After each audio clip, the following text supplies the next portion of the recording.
তুমি কোনো কিছু যদি শিখতে চাও, প্রাথমিক ক্ষেত্রে তোমাকে অনেক কিছু না বুঝেও বিশ্বাস করতে হবে। বিশ্বাস করতে হবে, একসময় তোমার ভিতরে রিজন তৈরি হয়ে যাবে ওই জিনিসটা আসলে কেন হলো। কিন্তু প্রথমে যদি তুমি কোনো কিছু শিখতে যেই বারবার প্রশ্ন করো, তাহলে তোমার শেখাটা ব্যাহত হবে। আমি কথাটা আবার রিপিট করছি, কিছু জিনিস আছে তুমি দেখেই বিশ্বাস করে নেবে, কেননা বিশ্বাস করলে পরবর্তীতে তুমি সেটিকে আবিষ্কার করতে পারবে। কিন্তু প্রথমে যদি এত কৌতূহলী হও, তাহলে মূল জায়গাতে তুমি পৌঁছাতে পারবে না। একটি আত্মবিশ্বাস শত শত আত্মবিশ্বাসের জন্ম দেয়। একটি আত্মবিশ্বাস সামনে চলার পথ অনেক বেশি সহজ করে দেয়। সুতরাং আমি মনে করি একটি আত্মবিশ্বাস তৈরি করা অনেক বেশি গুরুত্বপূর্ণ। তাই আমরা শিক্ষকরা, আমরা যারা মেন্টররা রয়েছে, আমরা শিক্ষার্থীকে সবসময় সহজ কিছু দিয়ে শেখাবো। তবেই না একজন শিক্ষক একজন শিক্ষার্থীর কাছে প্রিয় হয়ে উঠতে পারবে।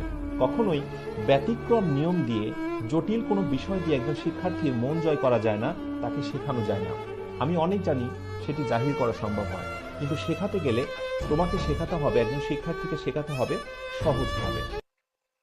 একজন শিক্ষার্থী অনেক বেশি ভয় পায় যদি একজন শিক্ষক ক্লাসে অনেক বেশি ইংরেজি বলে।